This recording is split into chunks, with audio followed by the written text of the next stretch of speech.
ఇలా రిటైర్ అయితే జనరల్ గా నమ్మకం ఉండేది, డబ్బులు వస్తాయి, ఎంతో కష్టం. అదే డబ్బులు అంటే ఫ్రీగా వచ్చేది కాదు, వాళ్ళ జీతంలో కట్ అయిన పైసలే వాళ్ళకి వస్తాయి.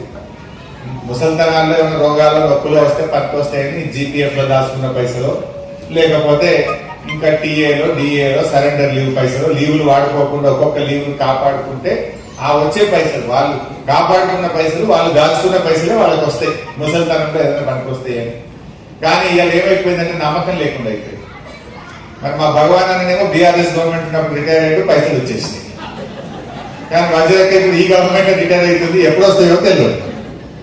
అంటే ఎట్లా అయిపోయింది పరిస్థితి అంటే మనిషి మీద నమ్మకం లేదు, మనిషికి విలువ లేకుండా పోయింది, మాట మీద నమ్మకం లేకుండా పోయింది. ఎందుకంటున్నా అంటే ముఖ్యమంత్రి గారు మనం ఎప్పుడూ అన్నాడు 99 రోజుల్లో రిటైర్ ఉద్యోగులు అన్ని డబ్బులు ఇచ్చేస్తున్నాను. అది ఏమైంది, ఒక కుర్చీలకి ఉన్న గౌరవం, మరి వ్యక్తులు ఉంటాం పోతాం కానీ ఆ కుర్చీ గౌరవం తగ్గదు. ఆ కుర్చీలో కూర్చొని ఒక మాట చెప్తే అది నెరవేరాలి, అది నెరవేరితేనే ఆ కుర్చీకి గౌరవం, ఆ మనిషికి విలువ, ఆ మాటకు విలువ, లేకపోతే ఆ రెండు పోతున్నాయి. ఈరోజు మన సిద్దిపేటకి ఒక రోజు వచ్చి రైతు బంధు వాళ్ళు వేస్తున్నాం 45 రోజుల్లో అంతా పడిపోతుంది అన్నారు. 45/85 వచ్చింది కానీ పడ్డదైతే లేదు. ఇక అదే పోయింది. అంటే ఏమైతుంది, మనిషికి మాటకు విలువ పోతే అది ఉపయోగం లేదు. మాట ముఖ్యమైనది, మాట నోట్లకి వచ్చిందంటే దానికి ఒక విలువ ఉంటుంది. దాన్ని గోడగొట్టుకుంటే ఏమొస్తుంది, ఆ మనిషికి ఆ కుర్చీకంటూ ఒక విలువ ఉంటుంది. దాన్ని గోడగొట్టుకుంటే నమ్మకాన్ని కోల్పోతే అది తిరిగి వచ్చేటువంటిది కాదు. పదవి వస్తుందేమో కానీ గౌరవం దొరకదు. సో ఈ రోజు ఏమైపోయిందంటే ఉద్యోగుల పరిస్థితి పాపం. ఇప్పుడు భగవాన్ అన్న వచ్చిన ఇద్దరు టీచర్లు మొన్న క్యాష్లెస్ హెల్త్ ట్రీట్మెంట్ వస్తే ఇద్దరికి కట్ అయింది. ట్రీట్మెంట్ స్టార్ట్ కాదు కానీ ఇద్దరు పైసలు అయితే కట్ అయింది. ఇద్దరు ఉద్యోగులు ఉంటే ఇద్దరికి కట్ అయినాయి. ఇంట్లో తండ్రి కూడా రిటైర్డ్ ఉద్యోగులు ఉంటే తండ్రికి ముగ్గురు కూడా కట్ అయింది. 3 దైన్యులు ఉన్నారు, 4 దైన్యులు ఉన్నారు, 2 దైన్యులు ఉన్నారు. కానీ ట్రీట్మెంట్ స్టార్ట్ కాదు. ఈ మధ్య హాస్పిటల్ డాక్టర్స్ కలిసి ఏం సంగతి, మరి మీరు గవర్నమెంట్ ఏదో జీవో ఇచ్చినట్టుంది, ఉద్యోగస్తుల క్యాష్లెస్ ట్రీట్మెంట్ లో మీ హాస్పిటల్ అగ్రిమెంట్ చేసుకున్నారా అని అడిగినాం. అడిగితే మమ్మల్ని ఇప్పటిదాకా అడిగినోడు లేడు, మేము చేసుకున్నది లేదు అన్నాడు. ఇక్కడనేమో పైసలు కట్ అయిపోయినాయి. ఇది 3 రోజుల కింద మాట. ఆ హాస్పిటల్స్ ప్రైవేట్ హాస్పిటల్ బాడీ అది యాజమాన్యం. గతంలో నాకేదో హెల్త్ మినిస్టర్ గా ఉన్నప్పుడు కూడా కలిసేవాళ్ళు. మొన్న పెళ్లిలో కలిస్తే భోజనం చేస్తా ఉంటే అడిగిన, ఏంటి మీ హాస్పిటల్ అగ్రిమెంట్ అయినాయా, క్యాష్లెస్ హెల్త్ ట్రీట్మెంట్ ఎప్పటి స్టార్ట్ చేస్తున్నారు అని. లేదన్నా మమ్మల్ని ఇప్పటిదాకా ఎవరు పిలిచి అడిగింది లేదు, మేము ఇంకా ఎంపానల్ కూడా కాలేదు, ఇంకా ట్రీట్మెంట్ స్టార్ట్ చేసేది ఎక్కడ ఉంది అంటే హాస్పిటల్లో ఎంపానల్మెంటే కాదు, ఇక్కడ మాత్రం కట్ అయిపోయింది. మొదటి నెల కట్ అయింది, ఇవాళ రేపు 2వ నెల కట్ అయిపోయింది. కట్ అవుతుంది కానీ ట్రీట్మెంట్ అయితే స్టార్ట్ కాదు. అది అప్పుడు బీఆర్ఎస్ గవర్నమెంట్ అప్పుడు మేము 1%గానే పెట్టినాం, కానీ దాన్ని 1.5% పెంచినారు, ఆగమాగం డబ్బులు కట్ చేసినారు. కానీ ఇప్పటికీ అది స్టార్ట్ అయినటువంటి పరిస్థితి లేదు. ఇక దేశంలోనే రికార్డు 6 DAలు 7 DAలు పెండింగ్ లో ఉన్న ఒకే ఒక్క రాష్ట్రం భారతదేశంలో తెలంగాణ రాష్ట్రం. DAలు చూస్తే అట్లా, పిఆర్సీ మాట ఎత్తుడే లేదు, అడిగేటోళ్ళు లేరు, అడిగనిచ్చే పరిస్థితి లేదు, అంతకంటే లేదు. మాట్లాడితే ఏసీబీ, విజిలెన్స్, దబాయింపులు, ఈ రకమైన పరిస్థితి వస్తారు. ఎవరైనా పాపం సంఘ ప్రతినిధులు మాట్లాడదామంటే తెల్లారి వరకు ఏసీబీ వస్తుందో, దబాయింపులు వస్తాయో, బెదిరింపులు వస్తాయో అనే ఒక, ఎవరు మాట్లాడితే వాళ్ళ మీద బెదిరింపులే. ప్రతిపక్షం మాట్లాడినా అంతే, సంఘ నేతలు మాట్లాడినా అంతే, సమాజంలో ఎవరు మాట్లాడి, ఒక దేశపతి శ్రీరన్న కూడా ఇలా బెదిరింపు వచ్చేసింది. అంటే ఏం మాట్లాడండి శ్రీరన్న, తెలంగాణ ఆత్మగౌరవం గురించి మాట్లాడండి, నిజాయితీగా మాట్లాడండి అంటే అది కూడా మాట్లాడకూడదు కదా. ఈ రోజు అట్లాంటి పరిస్థితులు వచ్చినాయి. అంటే ప్రశ్నించే గొంతులను కనీసం తట్టుకునే పరిస్థితి, రిసీవ్ చేసుకునే పరిస్థితి, సద్విమర్శల్ని కూడా తీసుకునే పరిస్థితుల్లో ప్రభుత్వం లేదు. ఎవరు మాట్లాడితే వాళ్ళని టార్గెట్ చేసే ప్రయత్నం జరుగుతాం. బట్ ఏది ఏమైనా పాపం ఈరోజు ఉపాధ్యాయ ఉద్యోగులకు మాత్రం అటు డిఏలు రాక, ఇటు పిఆర్సీ రాక, అటు రైతు బంధు పైసలు పడక, ఇటు రిటైర్మెంట్లు బెనిఫిట్లు రాక, క్యాష్లెస్ హెల్త్ ట్రీట్మెంట్ ప్రారంభం కాక అంతా అయోమయ పరిస్థితి, గందరగోళ పరిస్థితిలో పెట్టబడ్డారు. ఇంతకుముందు ఒక ముఖ్యమంత్రి గారు ఒక మాట ఇచ్చిందంటే ఒక నమ్మకం ఉండేది, మాట అంటే ఆ కుర్చీకి ఒక గౌరవం ఉండేది. దురదృష్టవశాత్తు ఈయన యొక్క ఆగమాగం చర్యల వల్ల, తప్పుడు ఆలోచనల వల్ల, తప్పుడు మాటల వల్ల, అప్పటిమంతా ఆపద మొక్కులు మొక్కడం వల్ల ఈ రోజు ఆ పరిస్థితి లేకుండా పోతాం. బట్ మంచి జరగాలని కోరుకుందాం. డెఫినెట్ గా ఇలా ఉపాధ్యాయ ఉద్యోగ లోకాలు కూడా ఆలోచిస్తూ ఉన్నారు. ఈ ప్రభుత్వం ఏ రకంగా ఇవాళ నమ్మక ద్రోహానికి పాల్పడ్డది, ఎన్ని విషయాలు చెప్పినారు, మరి ఆచరణకు వచ్చేసరికి ఏం జరుగుతుందో కూడా మనం గమనిస్తున్నటువంటి పరిస్థితి. విద్యా వ్యవస్థలో కూడా అనేక ఇబ్బందులు వచ్చినాయి.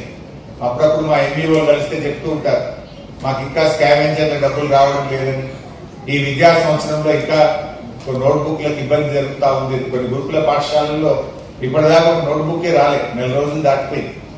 నోట్బుక్లు రానటువంటి పరిస్థితి ఏర్పడ్డది. మొదటి రోజే మనం గతంలో పిల్లలకు బట్టలు ఇచ్చేవాళ్ళం. ఇప్పుడు చాలా గురుకుల పాఠశాలల్లో అసలు ఒక్క జత బట్టలు కూడా రానటువంటి పరిస్థితి ఈ రోజు మనకు కనబడతా ఉంది. అంటే విద్యార్థుల చాలా ఇబ్బందికరమైన పరిస్థితి. అంటే వ్యవస్థ మీద ఆయనే విద్యాశాఖ మంత్రిగా, ఆయనే ముఖ్యమంత్రిగా ఉంటే డెఫినెట్ గా మెరుగైనటువంటి ఫలితాలు రావాలని కోరుకుంటారు. ఇవాళ మన సిద్దిపేటలో బ్రేక్ఫాస్ట్ పథకం స్టార్ట్ చేసింది. అది గతంలో ఉన్నదాన్నే బంద్ పెట్టిండ్రు, మళ్ళీ స్టార్ట్ చేసింది. అందులో మన సిద్దిపేట జిల్లానే పెట్టలేదు. ఫేజ్ 1 లో సిద్దిపేట జిల్లానే పక్కకు పెట్టేసి కొన్ని జిల్లాల్లో మాత్రమే బ్రేక్ఫాస్ట్ పథకం పెడతారు. మన సిద్దిపేట జిల్లా ఎందుకు అంత పగను నాకైతే అర్థం కాలేదు ముఖ్యమంత్రి గారికి. యావత్ సిద్దిపేట జిల్లా బ్రేక్ఫాస్ట్ పథకంలో ఫేజ్ 2 లో పెట్టారట. మన జిల్లానే పేరు తీసుకోవడేసింది. అంటే ఈ రకమైనటువంటి పరిస్థితులు మనకు కనబడతా ఉన్నాయి. బట్ ఏదైనా కూడా అంతిమంగా న్యాయం నిలబడుతుంది, ధర్మం గెలుస్తుంది అన్నట్టు మంచితనమే నిలబడుతుంది. ఎవరైనా మంచి చేసే వాళ్ళని కోరుకుంటారు తప్ప సరే నువ్వు అధికారంలో ఉన్నావని వాళ్ళు మాట్లాడలేకపోవచ్చు. కానీ నీ పనితనంతో నువ్వు మనసులు గెలవాలి తప్ప, ప్రజల ప్రేమను గెలవాలి తప్ప, నువ్వు అధికారంలో ఉండడానికి కర్రను పట్టుకోనో, పోలీసులను అడ్డం పెట్టుకోనో, కేసుల పేరిట గెలుస్తాననుకుంటే అది మూర్ఖత్వం తప్ప ఇంకోటి కాదు. సరే, ఈరోజు సందర్భం ఏదైనా ముఖ్యంగా వజ్రమ్మ గారి పదవి విరమణ సందర్భంగా మనందరం కూడా కలిసాం. వజ్రమ్మ గారికి తొందరగా జ్వరం తగ్గాలి, ఆమె ఆరోగ్యంగా మళ్ళీ మంచిగా మేల్కోవాలని చెప్పి కూడా కోరుకుంటూ, బంధుమిత్రులు, శ్రేయోభిలాషులు, ఆత్మీయులు అందరికీ కూడా పేరు పేరున నమస్కారం తెలియజేస్తున్నాను. ఏం లేదు, ఈరోజు చాలా సంతోషంగా చేసుకోవాల్సిన సమయము, కానీ అనుకోకుండా జ్వర తీవ్రత వల్ల నేను కూర్చొని మాట్లాడగలుగుతున్నాను. నేను పనిచేస్తున్న ప్రతి స్కూల్లో కూడా నిజానికి నేను 89లో అపాయింట్ అయినప్పుడు నందిగామలో ఫస్ట్ అపాయింట్మెంట్. అక్కడ 2 పురుషులు మాత్రమే ఉండేది, మధ్యలో ఒక రూమ్ ఉండేది. అయితే రూమ్ అటు ఇటువైపు పిల్లలందరూ కూర్చున్నారు. నేను మధ్య రూమ్లో వర్క్ ఇస్తున్నాను, అటువైపు ఇటువైపు పిల్లలకు వర్క్ ఇచ్చి వచ్చాను. అప్పుడు మండల చైర్మన్ ఉండేది, అతను వచ్చి చక్కగా వచ్చేసిండు, అటు ఇటు చూసిండు. వచ్చి అమ్మాయి ఎంత క్రమశిక్షణ ఉంచారమ్మా, ఇంత మీరు లోపల ఉన్నా కూడా వాళ్ళందరూ ఏదో వర్క్ చేసుకోగలుగుతున్నారు, ఇదేనే సాధ్యమైంది మీకు అన్నాడు. అంటే నేను అప్పుడే కొంతవరకు సక్సెస్ అయినానేమో, అంటే ఇదే విధానాన్ని అవలంబిస్తే సక్సెస్ కాగలుగుతా నా వృత్తి జీవితంలో అనుకున్నాను. అయితే ఏ విషయంలోనైనా, కుటుంబ విషయంలో అయినా, తర్వాత స్కూల్ విషయంలోనైనా, ప్రతి విషయంలో కొంచెము క్రమశిక్షణ అనేది పాటించదండి. ఇతరులు కూడా పాటించాలని చూడడము ఒక కొంచెం బాధాకరమే అనిపించింది. ఎందుకంటే అందరికీ మిగులు పడదు కదా. అట్లా కొంతవరకు ఇబ్బందులు ఎదుర్కొన్న సందర్భాలు కూడా ఉన్నాయి. తర్వాత ఒకటి శిక్షణలో ప్రధానోపాధ్యాయులుగా మొట్టమొదటిగా నేను అక్కడికి వెళ్ళడం జరిగింది. అక్కడ కూడా కొంచెం స్కూలు అస్తవ్యస్తంగా ఉన్న పరిస్థితి ఉండే. ఒక 3 months 4 months అంటే నేను ఒకదాన్ని కాదు, మా సార్ యొక్క సహకారం వల్ల ప్రతి దానికి కూడా నా వెంట మా సార్ ఉండేవాడు. తను వార్తలో అప్పుడు జర్నలిస్ట్గా చేస్తుండే. ప్రతి విషయాన్ని కూడా ఇట్లా చేయాలి, అట్లా చేయాలి, ఈ విషయాన్ని ఇట్లా అట్లా భయపడి ఊరుకోవద్దు ప్రతి దానికి. అట్లాగే మిడ్ డే మీల్స్ దాని మీద నా మీద కంప్లైంట్ పోయింది, ఇలా కలెక్టర్ దాకా కంప్లైంట్ పోయింది. ఏంటిది అంటే, మేడం అసలు ఎంతమంది వస్తే అంతమందికే రాస్తున్నారు, ఏంటిది ఎక్కువ రాయాలి కదా అని కలెక్టర్ దాకా పోయింది.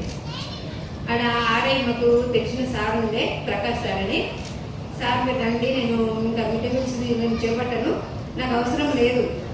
మిడ్ డే మీల్స్ ఇదంతా నాకేం అవసరం, పిల్లల కోసం చేస్తున్నామా, నేను తినడానికా లేకుంటే నా ఇంటి కోసం చేస్తలేను కదా. పిల్లలు ఇబ్బంది పడుతుంటే చూడలేక నేను ఆమెను మార్చడం జరిగింది ఒక విటమిన్స్ వాలంటీర్ని. అట్లా నా మీద కంప్లైంట్స్ అయినా నేనేం భయపడలేదు, ఎందుకంటే తప్పు చేయనప్పుడు భయమే లేదు. ఎక్కడైనా కూడా తప్పు చేయకుంటే భయమే లేదనే ఉద్దేశంతో వెళ్ళినా. కాకపోతే కొన్ని ఇబ్బందులు ఎదుర్కొన్నా. ఏమైతే కొన్ని అడ్డంకులు ఎదురైతా ఉంటాయి మనం మంచి చేసుకుంటే పోయినా కూడా. అంతేకాకుండా శిక్షణలో ఒకటి చిన్న అది చేసిన ఫస్ట్ క్లాస్ బుక్స్ ఏంటిదంటే అన్ని బొమ్మలతో సహా ఉండేవి. అక్షరం అనేది బొమ్మతో సహా అక్షరం నేర్పిస్తే చాలా తొందరగా వస్తాయి. అయితే అది ఏం చేసిన అంటే పిల్లలు ఊరికే చింపుతున్నారు ఎట్లా ఎట్లా అనే ఉద్దేశంతో మొత్తము అన్ని అక్షరాలకు సంబంధించినవి పిల్లలకు ఏది అయితే వాళ్ళకు తెలిసింది ఉన్నదో తెలిసిన దాన్ని బొమ్మ వేయించి అక్షరాన్ని నేర్పించడం చేసిన. అది చాలా వరకు మళ్ళీ కొండపక్క మండలంలో అందరూ కూడా చూసెళ్ళి చేయించుకోవడం జరిగింది.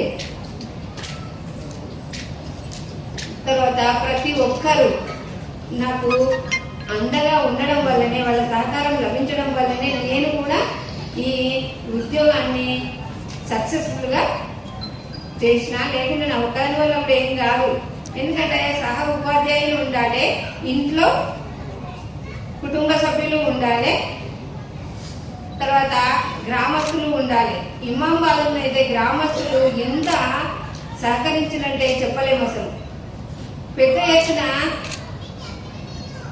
ఆన్వైట్ చేస్తే మొత్తం వాళ్ళే అది చేసిండ్రు, వాళ్ళే వినియోగం చేసిండ్రు.